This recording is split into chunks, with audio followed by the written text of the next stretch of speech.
Get pucked. Welcome to the Get Pucked podcast, episode number 10, I believe. I'm Dave. That's Matt. That's Vito. And let's dive right into it as we normally do. I was at the Laval Rocket game last night at Place Bell. Great victory for the Laval Rocket, boosted by a goal by one Mattias Norlinder, who was in the news recently, at least the Swedish news, maybe some in Montreal too, for saying that he kind of wants to go home. He would prefer to go home to Sweden. So I just want to get your take on that, boys. I mean, we've touched on this organization and comments from players before, and I just want to get your take, Matt. Let's start with you. All right, so let's get something out of the way right off the bat, right? So I saw that Twitter thing that was out there that talked about him wanting to go home. He said something to the effect, but I believe his agent came out and said it was taken out of context, which I do believe also. I mean, frankly, the guy does obviously miss home. I think anybody would be crazy to think a 20-something-year-old who's now over here not really getting a lot of looks at the NHL level. He's sitting a lot. Of course, he'd want to go home. He'd want to be the big fish in the quote-unquote little pond there. Not to say that their league over there is weak, but obviously it's not the NHL. I mean, listen, how did he do, right? So yesterday he plays. He's on the first power play unit there and everything. You didn't have to look long to see what happens when you play a player to his strengths, right? He gets a goal, his first goal in North America, right? It's a big deal. We're all super happy for him. But just look what can be done if you play a player to what his inclination is to do. He's an offensively gifted defenseman. You put him out there, you put him in a position to succeed, and you get results. It's not that difficult. That said, though, obviously we want him to mature. We want him to develop. If he does truly want to go home, in my opinion, I think this organization should let him go home. I think there's not really much that I'm seeing from Ducharme that would tell me that if he were to come back up to the Habs, he'd get a really, top six kind of look and play significant minutes.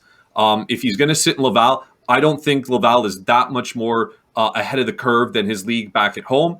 Obviously the ice argument is there and it's bigger ice over in Europe, but I don't care. Who gives a shit about that? Let the guy be happy. This organization needs to really focus on their players' overall well-being in addition to their development. And if you're not going to use him correctly and you're not going to play him in the NHL, send him home. It's okay. I like it. So just one note yesterday, the Laval Rocket did tweet yesterday. Before you ask, Mattias Norlinder is on the first wave of the power play, which I thought was very, very funny. Hilarious. Well done very by meta. the social media club. Also, some clarification on Mattias Norlinder's, there was all this talk that he had to be sent back to Sweden, couldn't be sent back. Not after December 1st, right? If he was on an NHL roster as of December 1st, yeah, that's right. They could send him back wherever they want, and they don't need to send him back to Europe. And hence why he is with the Laval Rocket. Vito? I said it from the start when he first appeared with the Habs and he wasn't getting a whole lot of minutes and all that. I just said send him to Sweden. Don't even question it. I get why they're sending him to Laval. I think it's supposed to be a 3-game stint at a minimum, but send him back home. If he goes back home, he's playing with a top 2 team in the SHL, and at the same time, guaranteed that he's going to get top pairing minutes. Let him go. Let him get his conference. Let his conference stay. There's nothing in Montreal for him right now other than just saying that he's playing for an NHL team and a bit more of a higher salary, if anything. He's not going to be developed the way that he wants, with the way, like Matt said, with the way Ducharme is coaching. Even with the Laval Rocket, sure, he could have some success, and maybe they're going to play him on the first pairing and all that, but I don't even want to have maybes with him. I want him in the SHL. There won't be a maybe. He's going to be on the top pairing, and he's going to play the most minutes, and they're a successful team right now, and they're striving. So let's just send him there, and he wants to go home. It's not to say he doesn't want to make an NHL career, doesn't want to have one. It's not saying that he doesn't want to fulfill his dream of being an NHL player. He does. Tell me this season that the Montreal Canadiens were a top 10 team or a playoff-bound team. I'd say, okay, keep him around. He's going to learn some things, but there's really nothing to learn. It's very negative. We know this.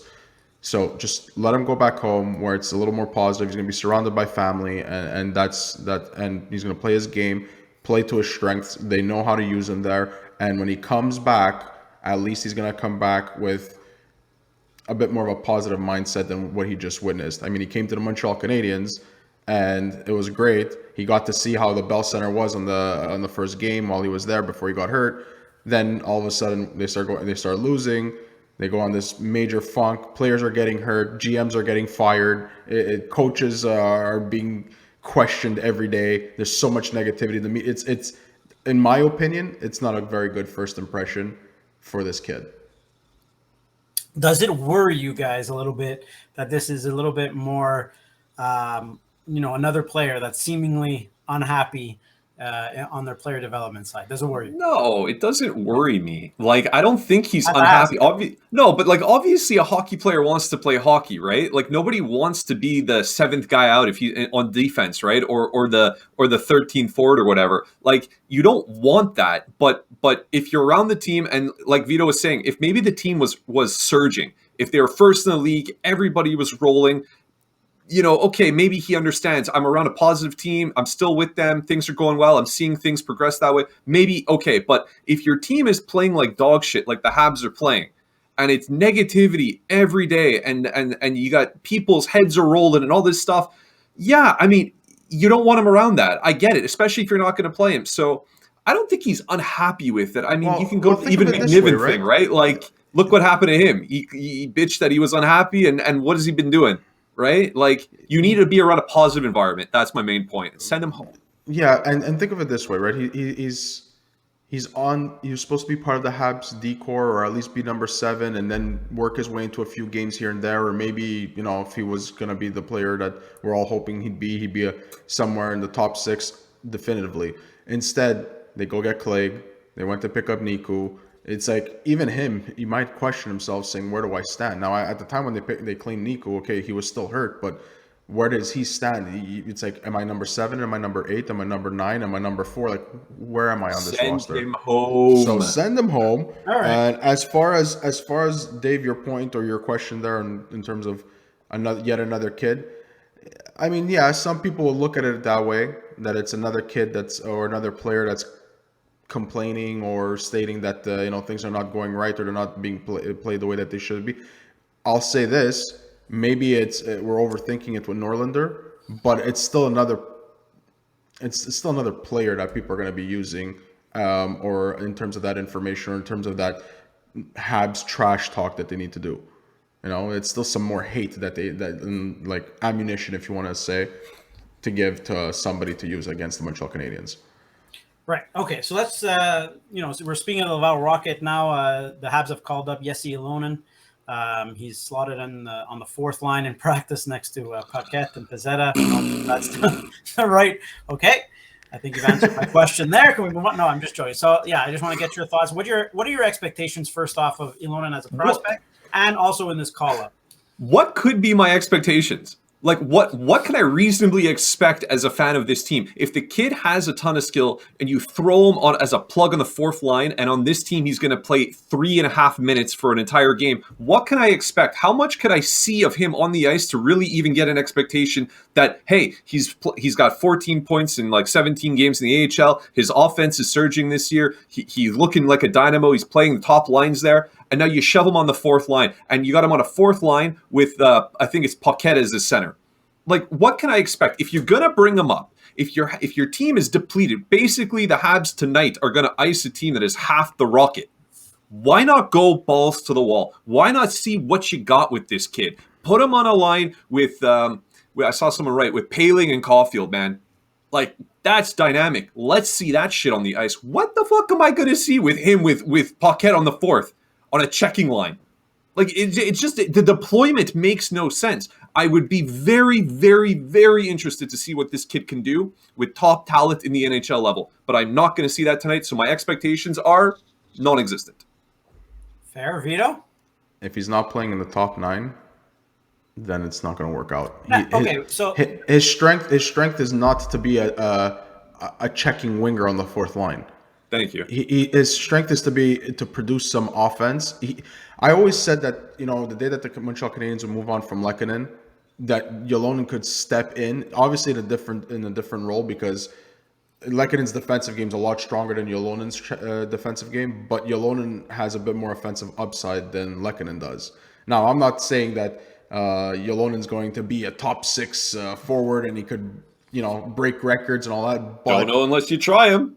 no, he's you have to know the player. But he should be playing in the top 9. I would slot him right now to try him out. Put him on the third line as your right winger. Well, Cole Caulfield's there, my friend. Yeah, well, Cole Caulfield shouldn't be there. That's the thing, right? Okay. So to Duchamp's, I mean, I'm not going to defend Duchamp too much here, but just to his defense a little bit, he doesn't. I'm sure he's not at every Laval Rocket game watching these things, guys. So he has to see what he has, right? Ylonen was just called up. He hasn't been with the team.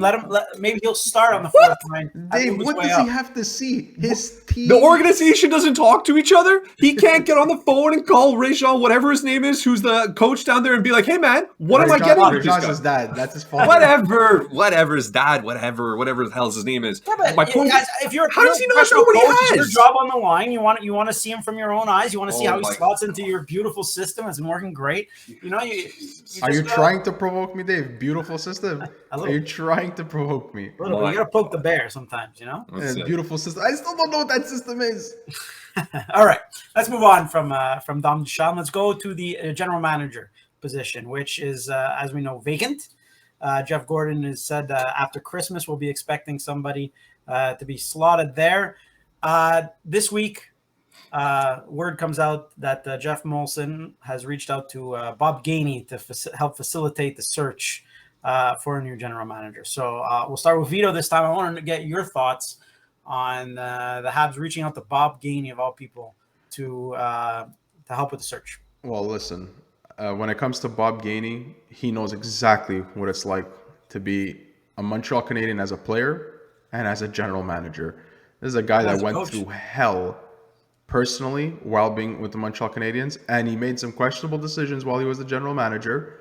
And he made some good choices as well. But at the same time, I don't blame Jeff Molson for doing that. He did the exact same thing when they went for Marc Bergevin by bringing in Serge Savard. And Serge was saying, go for Marc Bergevin. So now we're doing the same thing, but with Bob Gainey, a former Montreal Canadiens captain. He's a legend, whether you want to say that or not. He's a legend with the Montreal Canadiens organization. So I have no problems with bringing in Bob Gainey, but it can't be Bob Gainey that makes the decision on who that general manager should be. Obviously, right? It has to be part of the committee. He has to just. I wanted to come in and give some advice. If they say, "Hey, it should be X," then he comes out and says, "I don't know about that for these reasons," but you guys decide. Saku Koivu can be considered a legend. So can a number of players. What's the relevance to selecting a new general manager? He was general manager years and years and years ago. Like, what's he been doing since? Has he been active? Does he know the people? We don't know that. You know what I mean? I think that's the point, we right? We could say the same things when they brought in Serge Savard. And that was also and I was going to say maybe comparing it, maybe comparing this to the Serge Savard helping pick Bergevin is not going to sit well with a lot of people. That maybe didn't work out as great as everybody hoped. But frankly, I think the main thing that you said there that makes the most sense, Vito, is Bob Gainey is not going to decide who the next general manager of this team is. He is an extra voice in the room. I do not have a problem with Jeff Gordon sending out a net, or in this case, Molson giving him an extra person to talk to say, hey, I'm bringing this guy in. He's bleeds, bleu blanc rouge. He's a huge, massive figure in the legendary franchise that is the Canadiens. He's there. He wants to help. You want to listen to him? Listen to him. You don't want to listen to what he says? Don't. But I got no problem with an extra voice around. As long as he's not there making any trades, because you know what, we're still living down that road. Okay, but he's not involved. Okay, he's there to help find. He's not even on Gordon's staff or anything. He's an advisor to help in the search for a GM. You know what I mean? Like, that's all there is to it. So I don't care. If anything, I think this is a really good gesture because I think one of the major things that's been lacking with the Canadiens in the past several years is that connection to their history. I don't know what it is that they've hidden away all of these legends. They don't really tout them out all that often. You don't really hear about them all that often, except for the occasional one saying the stupid comments here and there. But like, why not? Why not bring back Molson? It's been done to death. Yeah, it has been done. How many times can you rehash the past of the Montreal Canadiens? This isn't rehashing shit. This is bringing a guy who's a worldly, knowledgeable individual about hockey. Maybe he is very up to date. I don't know his exact credentials. I know he was a GM, maybe he has connects. Why not? Why not have an extra voice? That's all I'm saying. He's been working with the St. Louis Blues. I don't know if he's still working with the St. Louis Blues, but for a long time, he was a consultant with the St. Louis Blues.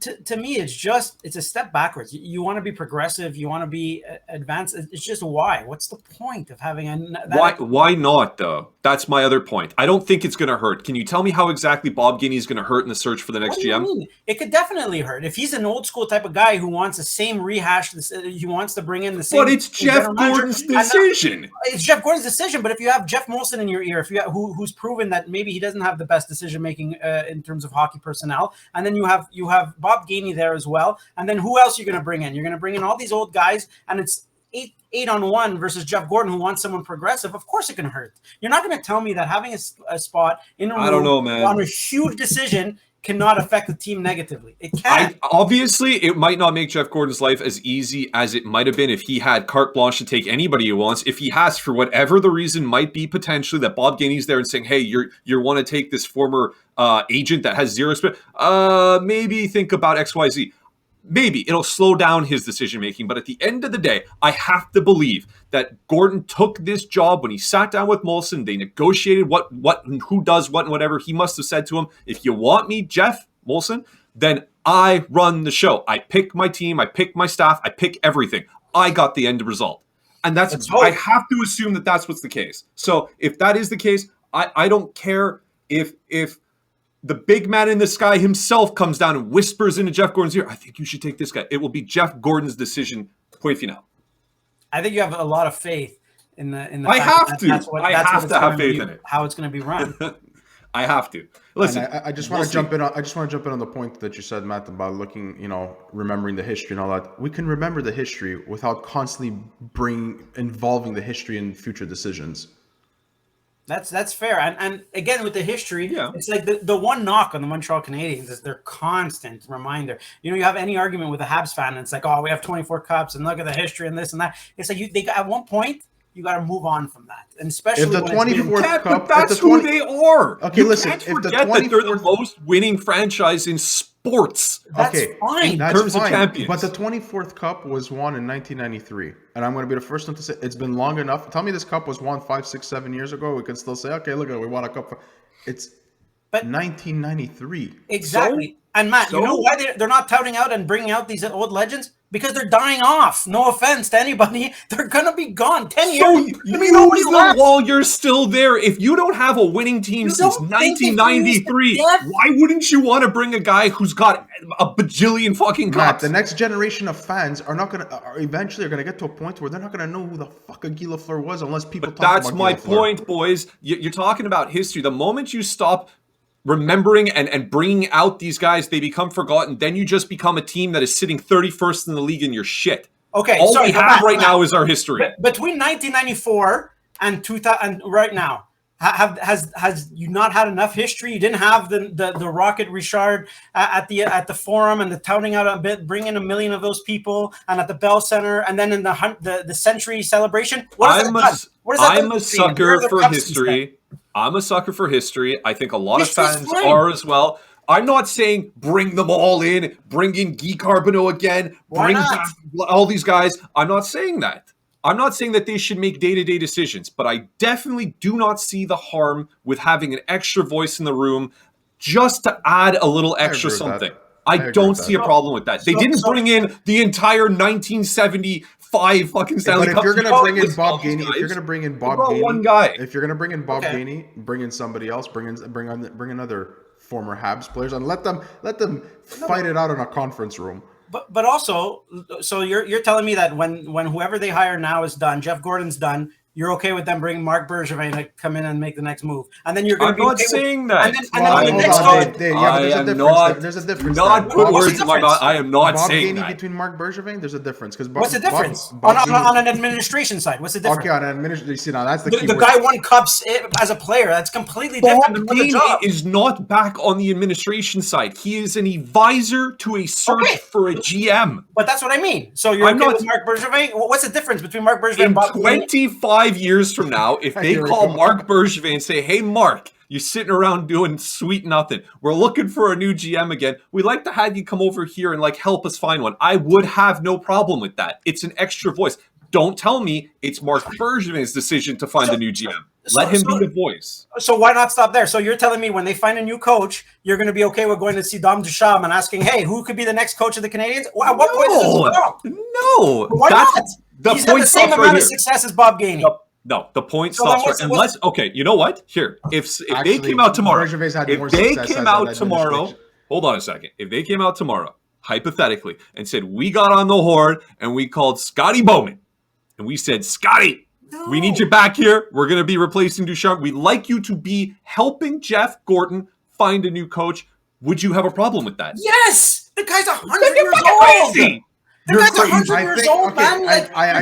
You want to hire Mike Babcock again? Like, it's the same old rehash. It's the same problem for every single team. It's just I'm not saying put Scotty Bowman behind the fucking bench. I'm saying he could be a voice as long. And you're right. I'm putting a lot of eggs in the basket that Jeff Gorton has full control. But as long as that is the case, I have no problem if they bring in 100,000 people to give their opinions to Gorton, as long as he makes the call. Dave, are you saying that they could have brought in an advisor, but you want somebody that's a bit more progressive, a younger guy, a younger woman, just somebody that's a bit more of a forward-thinking person versus that, hey, because of the history, we're bringing them on? It's just I don't see the point. What has Bob Gainey done? Who cares? What do you mean, who cares? Well, it's PR. At the end of the day, even if it's PR, it's just PR. People, you have a whole slew of Habs fans that all they got right now, those that are in their 60s and 70s that are still out there, they still pay, they still watch. They're as much fans as a kid who is 14 today. They still remember Bob Gainey from playing days. And if he's in the mix, maybe they're like, you know what? I really, really, really liked Bob Gainey, like a lot. He was my guy, and now he's going to be involved in the search for the new GM. I have a little more confidence in the team. I'll watch a little more. I'll be a little bit more positive. I'll be a little bit more invested. That's all this is. You think that's all that is. And fine. If you're telling me that's all that is, I'm 100% for it. I'm a marketing guy. I understand. I get the whole part of PR and good PR. I don't think that's what this is. And we heard it with Selchaval going and being involved in the process and being a key part. It's not just PR. I'm telling you, he's going to be a voice in that room. He's going to have someone's ear. Serge Savard was involved in the ear of Jeff Molson saying you should take this younger guy, this Marc Bergevin. That's a fair point. That's a good point. This is not Jeff Molson's decision. It is Jeff Gorton's decision. I understand, but I think it's a massive difference. I think it's massive difference. But you're assuming that he has carte blanche to hire who he wants. I am assuming that he has control of this team. And I do not have the same faith as you have in Jeff Molson to just say, "Hey, touch this team." I agree to disagree. I like to believe in the hope that the guy who's leading the ship right now has the control of the ship, and not the guy who owns the ship telling the captain what to do. That's my hope. I think that's cute. There's a reason he's still president of hockey operations, Jeff. Well, that's because of vanity and stupidity, in my opinion. And you don't think that has any? That's just vanity. It doesn't have any small inkling on the decision-making process. I think that the team right now is in such a shape that Molson's sitting back and saying, you know what? I really don't want to be the face that people point at when the next decision's made and it ends up being shit. I brought in a guy who essentially is the president of hockey ops, like he said, who gives a shit about titles that Jeff Molson's president of hockey ops. Who cares? It will be Jeff Gorton's decision. That is my belief. And if we find out X years down the road it wasn't, and Jeff Molson was in his ear stopping what Jeff Gorton wants to do, then fuck Jeff Molson, and whatever happens to the team, it becomes his problem. But until that's the case, I like to think Jeff Molson learned. I think that he's got the right guy. Jeff Molson's not listening to this episode once it's out. Well, I'm not saying fuck Molson now. I'm saying if he decides to cock block Jeff Gorton's decisions going forward, then yeah, the egg should fall on his face. But I like to believe that we're going to see the era of Jeff Gorton and all of his decision making. When are we going to see Jeff Gorton do something other than just Cale Clague? Well, you got to give him time. Here for 8 seconds. What is he supposed to do? He's not gonna make a move to help. Listen, they're asking us to be very patient for a lot of things right now. I'm tired of being patient. But Vito, what do you want him to do? You want him to get a? They just fired the fucking GM. He's just got here. You want to get him? You don't want to be patient. He's been here for 2 goddamn weeks. It's fans like you. It's fans like you. No, No, but seriously though, I mean, like he's He's not going to make a team move to help the team now. So you gotta wait out the value of Ben Sherratt. You gotta wait all these teams. And now it's a waiting process till we get to the trade deadline or the Olympic deadline or whatever the hell you want to call it. And apparently he's getting. Apparently a lot of GMs have been calling to wanting to know what are his plans. Which they should. There's a lot of teams that he would be a good fit in, and I think that you need to drive up that price. You can't just deal Ben Sherratt right now and then you got to make teams desperate. But there's a risk right now because I find Ben Sherratt's value is high right now, and if as the season goes on, but there's nobody else. There's nobody else. There's what? There's maybe Robert Hagg, an unproven guy in Philly, and then there's Colin Miller in Buffalo. There's nobody else as a defensive. Ben Sherratt will be the number one sought after defenseman at the trade deadline, unless if he breaks his shins or something between now and then. He can play like trash. Yeah, but that can happen anytime. I think that's the life, right? He's got to play. If he starts to go down the tube and he stops scoring goals and stops whatever, I still think he'll be the number one commodity that people are going to go after. For sure. A team like Toronto, like the perfect example is a team like Toronto, right? They're not going to get him because it's going to cost too much to get him. But there's so many teams that could use Ben Sherratt. I don't think it would cost that much from Toronto because I don't think Jeff Gordon's going to have that whole their division rival mindset with the Toronto Maple Leafs. So if the Toronto Maple Leafs present the best offer, the Leafs are not giving up a first. They won't give their first. Not after they lost it the other year in that stupid Marleau thing. They're not going to pay for what it is. They're probably going to go get a Robert Hagg or a Colin Miller, something like that. I don't think they'll give up what it costs. Not because it's a division rival, just in general what it costs. But he would be perfect on that blue line. Actually, speak. Oh, sorry. Go ahead. No, go ahead. Well, you might be asking that. You might be asking the next question, and it might be exactly what I was going to say. So go ahead. No, I want to hear what you want to say now. Well, I was just saying. Speaking of GM, right, and the GM search, personally, what I think would be absolutely amazing, slam dunk from a PR, from a this, from a that perspective. My belief. All right. And again, it would be a nice PR story, but I don't believe it'd be for PR. My belief is he talks about going off the beaten path and going and get somebody who's not one of the old boy club. I think they have the most premier opportunity to go and find a woman to be the GM of the Montreal Canadiens. I have to believe there is a woman out there who can speak French and who is super well hockey minded, who might even be analytically minded, who can fit that role. They would be the first in any major organization, any major sport across the globe to have a woman. Well, in the Big Four, right? The hockey, baseball has a woman general manager. For the Marlins. Yeah, for the Marlins. Yeah. Okay, sorry. Okay, well, for hockey then. So that's where I was going with my question. Thanks a lot for not warning me. Well, that's why I said the question. I'm just trying. All right. So yeah, exactly. I want to talk to you guys about a GM choice and your coach. Who you guys going for next year? And I'll start off this one, okay? Because I have the perfect name for you, Matt. I don't know if you've done your research for the woman, but I have the perfect woman for the job.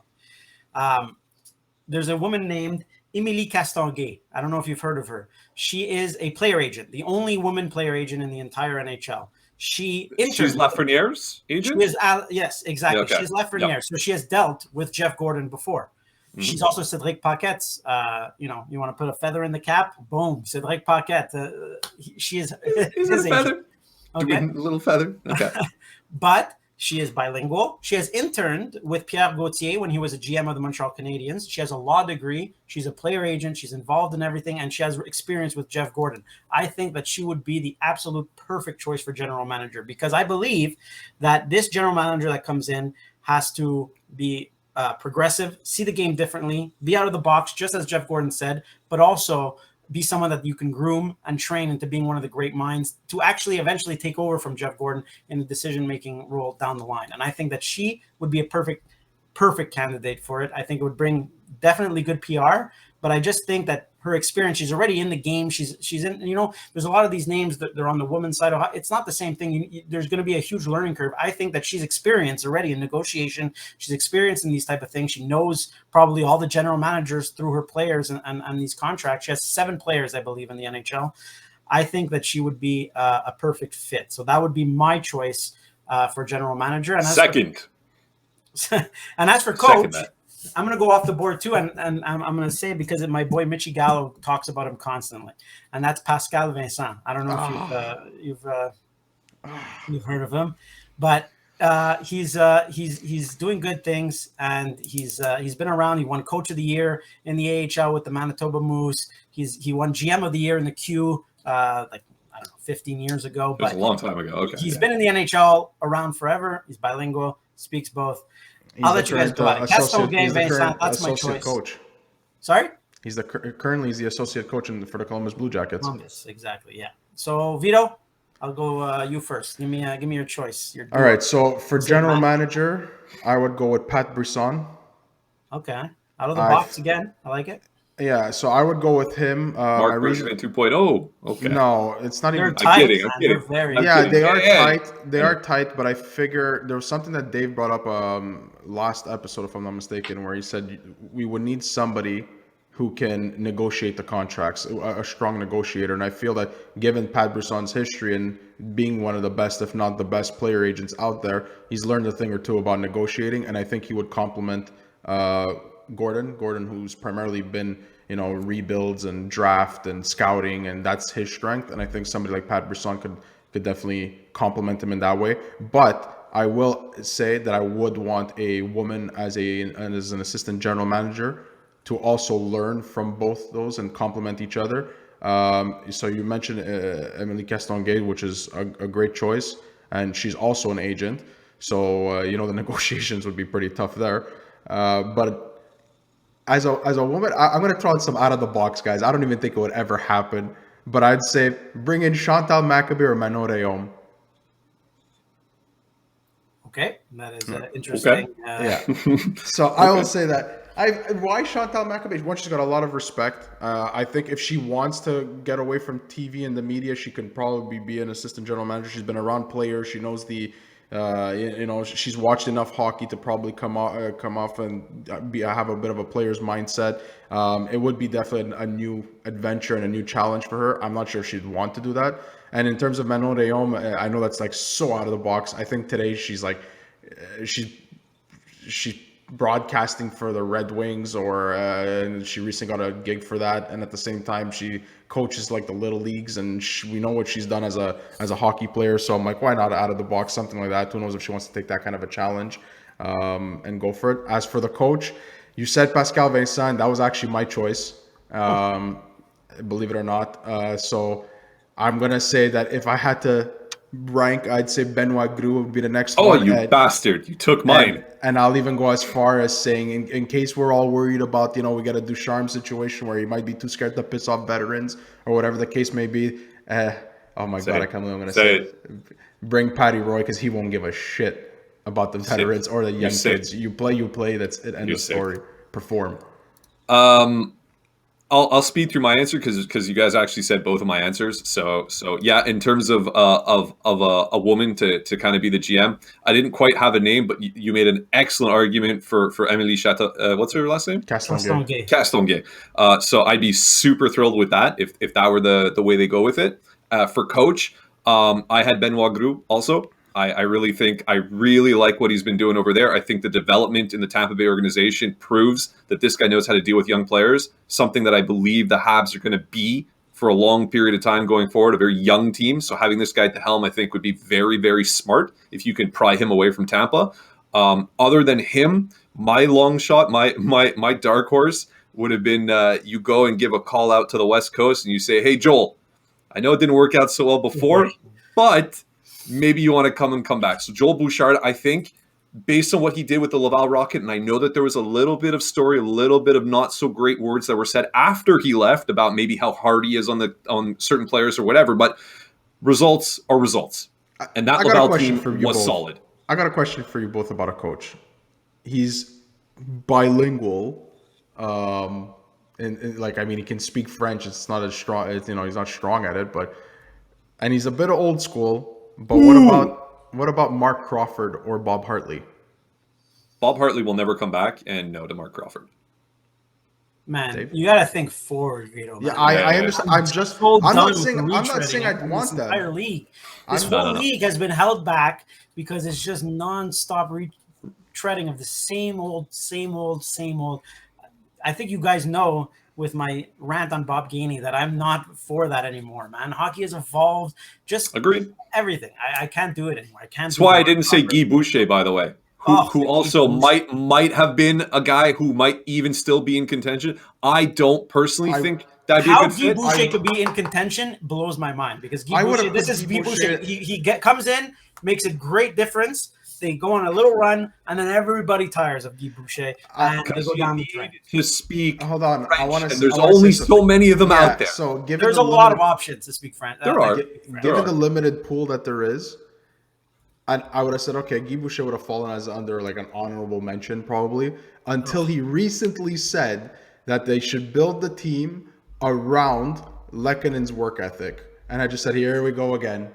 We're gonna go with a defensive mindset. That's not a stupid thing to say. It just don't build the team around Lekkonen. But anyway, no, it's not stupid. It concerns me that he would come in and come back with a defensive mindset. Again, so two things here. One, there's a difference when people say things in the media because your job as a media is to create storylines and out of nothing, Right. and so you can't really hold their feet to the fire for things they say on a Saturday night on L'Antichambre. You know what I mean? Like it's an entertainment show, and you got to remember that it's not necessarily what they believe, it's what they can argue and what they're counterpoints here and there. So you can never hold someone's feet to the fire for what words they said on as a member of the media. And also back to your Chantal Machabée, I mean, when has any member of the media jumped to become anything in sports? It's like the dream of every media member, right? Like, I want to eventually end up there. But Dave, you know what? There's people who have mentioned or suggested that Marc Denis should be the next general manager of the Montreal Canadiens because there's nobody that's been closer to the game than him. And you want out of the box? I think we mentioned very much a lot of out of the box candidates right now. Yeah, we did, and it's totally different. It's totally different than what the recycled crap that we've been getting for the last. If whoever it is, if this organization goes and gets a GM who has already been a GM elsewhere, I think it's a fail. No, I think it's a fail. I would agree with that. I think it's a fail with that because you have Jeff Gordon there in place. He's the experience. Now you need to build, and I 100% agree with that. Yeah. So we're not only eliminating a whole pool. We're not only eliminating a whole pool of people because we're looking for somebody who's bilingual, but we're going to eliminate because they have jobs elsewhere in the NHL. The GM of the Montreal Canadiens' name is Jeff Gordon. Okay, it's titles. That's it. He's looking for an assistant. No GM worth his salt who's been in the league for 15 plus years is going to want to come and be that position. You definitely can get somebody who's never been a GM before who will go into the position, get to bolster their CV and learn. That's why you're going to get a new person. You're going to get a young person. I suggested Pat Brisson, you get a negotiator. Fine, but to my point, this organization puts someone who's been a GM already. They have failed. Don't forget, who was the guy behind Tyler Toffoli signing a discount contract with the Montreal Canadiens? I'm saying there's some pros to having somebody like Pat Brisson. You're right. Jeff Molson should sign the team over to Pat Brisson for that. Yeah. Okay, now you're just taking it to a whole other extreme. That's not what I'm saying. But okay. Oh my God, who got Tyler Toffoli to sign? What's Tyler Toffoli been doing for us lately? I'm saying that the guy's got connects to players, and he's an agent. He's the best one out there. It'd be a good guy to have on your side, whether he's tight with Marc Bergevin or not. All right. Okay. Last question, guys. I want to wrap this up. I want one player not named Ben Sherratt that will be traded away from the Montreal Canadiens. Oh, you bastard! Before the trade deadline. That will be? Yes. Before the trade deadline, not the offseason. Because the offseason, I think, is when all the moves are going to happen. You got to move some players at the trade deadline. Who else is going to be? Joel Armia. Ha! Nice. Joel Armia was actually my Because honestly, if you ask me, like, who can be, I mean, you can say Hoffman into Toffoli. You can throw names like that. They could be, but I think you got a much more realistic chance of offloading Joel Armia to a team that's got a depleted bottom six and knows that this is a guy that's a workhorse that could kind of fill in on your second line, maybe on occasion. His cap hit is acceptable. And my favorite part about it is, in order to get a guy like that, you're probably still going to have to pay. This isn't going to be like, give me a third and a B prospect. You're gonna pay for Joel Armia. I don't know if he'll be a first plus, but I think you're going to get some nice returns for him regardless, even if it's a second, 2 seconds, and maybe like something, in a 7th or whatever the hell. You'll net a nice return and you'll offload that contract. So put me down for Yoel Armia is not a Montreal Canadian after the trade deadline. Vito. I'll give you 2 of them. One's gonna be a hot take. All right, give it to me. It'll be the first one is Lehkonen. Okay, that's good. He was my second, but yeah. He's going to be the one that goes, and the team will gladly pay something for him for a third-line role, and they're going to get some control on his contract for another year or 2. The hot take is going to be Carey Price. All right, I like it. I know like it's an off-season. That's more of an off-season move, but there are 2 to 3 teams. You want to make a bet? That need a goalie right now that's of his caliber, especially if he does something crazy in the Olympics, if they go to the Olympics, that they might take the gamble on bringing in Carey Price. Provided, obviously, I'll give you odds. Has to lift his no movement clause, so he chooses where he wants to go. But that'll be my hot take, because I don't think Carey Price doesn't move. I think it's possible. I think moving him during the season is super unlikely. Super unlikely. The cap implications alone is just so hard to do. Mean, one of the 2 goalies are going. Oof, I don't. How are you going to move Jake Allen? Who's going to take Jake Allen too? I don't 100% agree with that either. I think a lot of people are like, "Oh, Jake Allen could get a first-round pick." I'm not even saying what he would get. I'm saying that there's teams that might not be able to get a Carey Price, but they're going to be like, "Okay, hey, we mentioned Colorado quite often. Darcy Kemper not working. Pavel Francouz hasn't come back. And Edmonton, you got Mike Smith, but we saw what the heck happened after a while. Yeah, but a move to acquire Price just to make a playoff run this year with the repercussion and ramification of what you have to do to keep him after the fact is too complicated. Matt, it's not just a playoff run. There's teams out there, certain teams that believe they are that piece away from being a Stanley Cup winning team. I think there'll be phone calls for him. I'm not disagreeing. I just don't see it between now and the end of the season. I'm not. Jake Allen. I don't think they move Jake Allen either, unless if some team comes out and offers you just a king's ransom for him, and you'd be stupid not to take it. I think if anything, you keep Jake Allen. If you're able to move Carey Price, then Jake Allen is your number 1 on this team that's going to rebuild. He won't care. He's getting paid. He's good enough that you're not going to get maybe blown out every game, and it gives you time to keep working on your prospects. This is why I said it was a hot take. I like it. I like it. Right. This is why I'm saying it's a hot take. I like it. But technically speaking, if you look at the roster, there are so many players that could move from now till trade deadline. All right. Well, I asked you for 1 each, so you guys gave it to me. Thank you. I would love to dedicate a whole episode where I'd say this is who I think is going to go and this is what I think they could get, and we'll probably come out with a list of 12 players. Let's do it. Closer to the trade deadline, that's what we're going to do. But for now, this was the 10th episode of Get Pucked.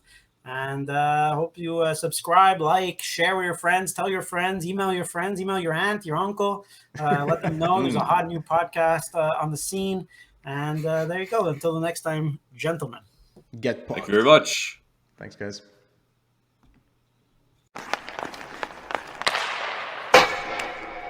Get pucked.